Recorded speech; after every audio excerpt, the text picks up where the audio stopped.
ಅಂದರೆ ಕೇವಲ 25% ಮಾತ್ರ ಸಿರಪ್ಗಳನ್ನು, ಟಾನಿಕ್ಗಳನ್ನು ಮತ್ತು ಟ್ಯಾಬ್ಲೆಟ್ಗಳನ್ನು ಆ ಸಂದರ್ಭದಲ್ಲಿ ವಿತರಣೆ ಮಾಡ್ತಾರೆ.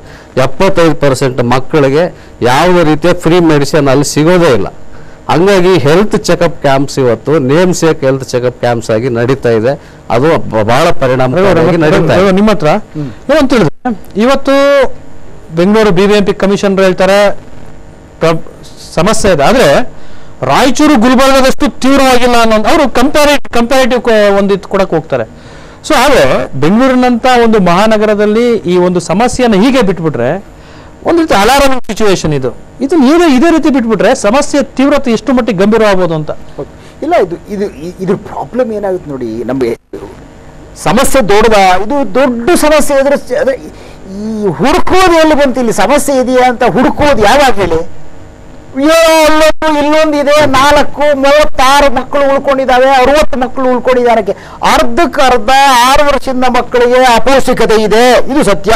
70% ಮಕ್ಕಳಿಗೆ ರಕ್ತಹೀನತೆ ಇದೆ, ಅನಿಮಿಯಾ ಇದೆ, ಇದು ಸತ್ಯ. ನ್ಯಾಷನಲ್ ಫ್ಯಾಮಿಲಿ ಹೆಲ್ತ್ ಸರ್ಕಾರದ ವರದಿಯೇ ಹೇಳುತ್ತೆ. ವಿಪರ್ಯಾಸ ಅಂದ್ರೆ ನಮ್ಮ ದೇಶದಲ್ಲಿ ಹೇಳ್ತಾರೆ ಸೆನ್ಸೆಕ್ಸ್ ಗಂಟೆಗೆ ನಿಮಿಷಕ್ಕೆ ಹೆಂಗೆ ಹೋಗ್ತದೆ ಅಂತ ಗೊತ್ತಾಗ್ತದಂತೆ. ಆದ್ರೆ ಮಕ್ಕಳ ಅಪೌಷ್ಟಿಕತೆ ಕೇಂದ್ರ ಸರ್ಕಾರದ ನ್ಯಾಷನಲ್ ಫ್ಯಾಮಿಲಿ ಹೆಲ್ತ್ ಸರ್ವೆ ಅವರು ಅಳದಿದ್ದು 2007ರಲ್ಲಿ 8 ವರ್ಷ ಆಯ್ತು. ಅವಾಗಿಲ್ಲ ಲೆಕ್ಕಾಚಾರ ಮಾಡಲಿಲ್ಲ. ಈ ಲೆಕ್ಕಾಚಾರ ಮಾಡೋರು ಈಗ ಕೆಲವರು ಈ ಶಾಸ್ತ್ರ ಓದೋರು ಹೇಳ್ತಾರಂತೆ, ಈ ಶಾಸ್ತ್ರ ಏನ್ ಹೇಳುತ್ತೆ ಅಂತ ಕೇಳಿದಾಗ ನಿಮ್ಗೆ ಏನ್ ಬೇಕು ಮೀನಿಂಗು ಹೇಳಿ, ನಾವು ಅದನ್ನ ಹಂಗ ಅಡ್ಜಸ್ಟ್ ಮಾಡ್ಕೊಡ್ತೀವೋ ಅಂತ. ಆ ತರ ನಿಮ್ಗೆ ಏನ್ ಬೇಕು ಹೇಳಿ ಅದನ್ನ ನಾವು ಮಾಡ್ಕೊಡ್ತೀವೋ ಅನ್ನೋ ಸ್ಟ್ಯಾಟಿಸ್ಟಿಕ್ಸ್ ಆಗಿದೆ. ಭಾರತದಲ್ಲಿ ಬಡತನ ಅರವತ್ತಾಗಿಲ್ಲ ರೀ. ಇನ್ನ ಕೆಲವರು ಹೇಳ್ತಾರೆ 40, ಕೆಲವರು ಹೇಳ್ತಾರೆ 10, ಕೆಲವರು ಹೇಳ್ತಾರೆ 20. ಬಡವರು ಯಾರು ಗೊತ್ತಿಲ್ಲ ಈ ದೇಶಕ್ಕೆ. ಏನಕ್ಕೆ? ಮ್ಯಾಥಮ್ಯಾಟಿಕ್ಸ್ ಇದೆ, ಸೈನ್ಸ್ ಇದೆ, ಕಂಪ್ಯೂಟರ್ ಇದೆ, ಎಲ್ಲ ಸೂಪರ್ ಕಂಪ್ಯೂಟರ್ ಇದೆ.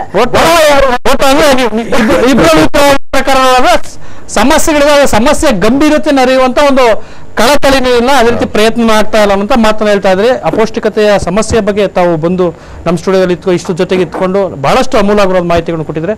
ಕಾರ್ಯಕ್ರಮಕ್ಕೆ ಬಂದಿದ್ದಕ್ಕೆ ಧನ್ಯವಾದಗಳು ಸರ್.